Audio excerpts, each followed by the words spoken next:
feel like your biggest area of growth from last year to this year has been? Yeah, I just think, for me personally, it's kind of been my size, my weight, and my strength.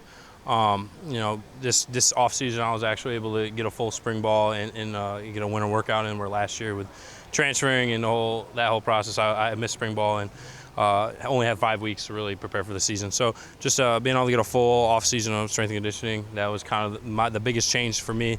That and just football IQ and stuff like that, pass rush, and that's something I targeted this off season. Something I want to get a lot better at. So worked really hard at it and kind of see it coming out now. So. Detail that a little bit, Casey, in terms of like what that kind of like fans who don't necessarily pick up on everything when you're talking about football IQ. So it's about like where your back is to the weak side, strong side, or to the that kind of. Yeah, I mean football 101, right? So like just broadening my knowledge about the game itself, not necessarily just about D-line, but about secondary work and maybe even learning about the offense, how they operate. Talking to some O-linemen, what they're identifying. Just the more you know, right? So. When you know more, the game slows down, so you can make reactions faster, and that's what Coach Teote says all the time. The game's all about recognition and reaction, so that just kind of helps you with that aspect of the game. You called it the most physical spring that you've been a part of in your career. I mean, I know you're in shells right now, but how is the fall compared to that in terms of the physicality so far? Yeah, it's carried right over, to be honest with you. It's been awesome. These new guys on the O-line came in and they're just as physical. So it's been really fun. It's been a battle for sure between the O-line and the D-line, which is good because we know we got a bunch of new O-linemen. That's kind of that's not a secret, but it was interesting to see how they would come out and who would mesh together, and they're all doing a really good job. So it's really fun to see. Who of those new O-linemen have been particularly challenging to go up against? Yeah, I mean, you see, we have all the transfers are, obviously Junior came in, he was injured at first, but you've seen him. I've seen him in the weight room and how strong he is. So it was kind of interested to see if that would translate on the field, and it does for sure. It's just, it's interesting when you it's like kind of like the league with the waiver. You get a bunch of new guys together, you don't know how they're going to work together, and it's kind of cool to see them operate as one, even if they're new guys coming in and just playing together for the first time. Sorry about that. Is Junior the strongest guy on the team, just from a pushing weight standpoint? What'd you say? Is Junior the strongest guy on the team that you've seen? Yeah, no, he can definitely. So he can definitely bench a lot. He was a little off this year with his legs because obviously he's coming back from an injury. But yeah, no, his upper body is incredible. He's benching upwards 500 pounds, so that's always pretty impressive to watch.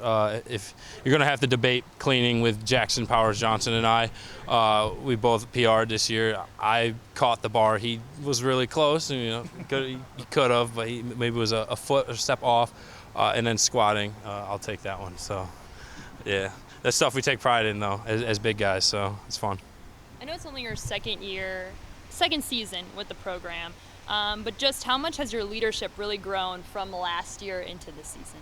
Yeah, I mean, the hard part about last year was being the new guy, right? And you come in, you don't want to step on toes, and you got to respect the guys who are here and all this time they put in, and that's exactly what I had to do. There was guys who've been here for 4 years, and they know how things roll here, and I had to learn from them. Being the new guy, you don't know necessarily team culture right away, and you got to learn. You got to watch those guys. The thing about me is I've been playing football for a while, 6 years. I could write a book about it. So it's a lot of wisdom in my head, a lot of snaps, a lot of games I've played. So I know that I have some stuff in my head that I could help these other guys with.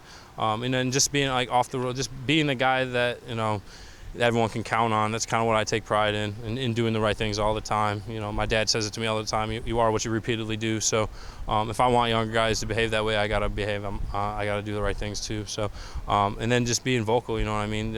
Guys, I'm older. I'm an older guy. Guys are gonna naturally look up to an older guy. So to have that on my back is pretty fun, and just to make sure this culture that Coach Lanning wants to be implemented, I got to be the one who helps do that along with all the other leaders. So Tony pointed out Ben Roberts as a second-year guy that was really standing out to him. What have you seen from Ben and maybe some other second-year guys that have made a big leap from last year to this year? Yeah, it's definitely starting to click for Ben. It's kind of around that time for a young D lineman where things do start clicking.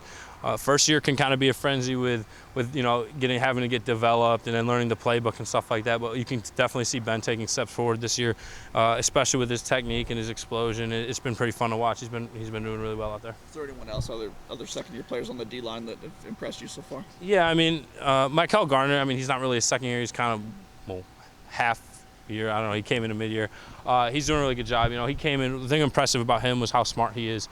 He picked up the defense right away, and he's pretty much he's gotten it down. So it's pretty cool to watch. Now he can play free and just use his technique, which he's naturally gifted with. So he's doing a really good job. And then Michael and Terence, they're doing a really good job too. It's like I said, sometimes as a freshman it can be a little bit of a frenzy during fall camp, but they're doing a really good job of picking things up and just kind of learning and not sticking out in a bad way. They're doing a good job. He's a guy who moves around pretty confidently on the field and off the field, just how you kind of conduct yourself. Is that something you feel like as a player that you just have to have, or is that something that can be developed over time, coached up, extracted from teammates? Is that just kind of a natural thing that just has to be there or not, or is that something that can develop? I don't try to do it. I think it's just kind of a natural thing. I appreciate that. That's kind of a big compliment. But it's just people are always watching you, right? So if I'm walking around with bad posture, bad negativity, if I'm one of the guys in the locker room who's complaining about things, it's going to be contagious, right? So if I can get the mood of the team positive by walking around confident, then why not? That's just kind of how I do things, but it's kind of just natural for me. Do you think Jordan knows how good he is and how good he can be? Yeah, I think Jordan definitely knows. I think right now it's just he's new to the scheme, new to the area, so he's just kind of getting used to things in that aspect of football. And I think when it clicks for him, which he's been playing a lot of football, don't get me wrong, but when it fully clicks for him, he's going to play free and he's going to be unstoppable. He's really fun to watch. You played in the Big Ten. What can you tell fans, Oregon fans, about some of the atmospheres out there in the Midwest and the stadiums? Everything?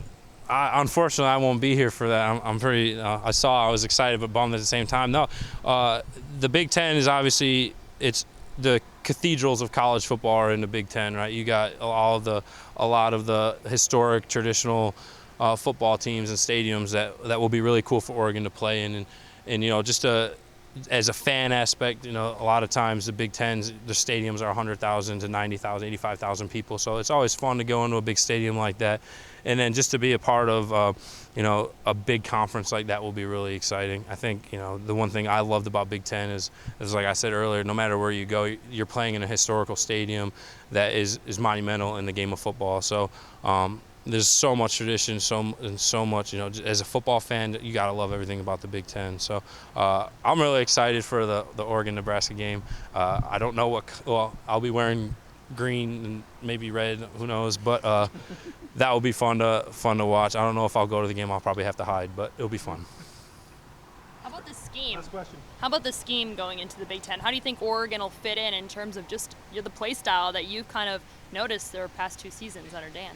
Yeah, no, obviously when you look at the Big Ten, you think about running the football, and there's a lot bigger guys. That might be one thing, but it'll be interesting to see. I'm really interested to see how all these other teams will go about it. That's for the coaches to figure out, and I think I have full trust that they'll figure out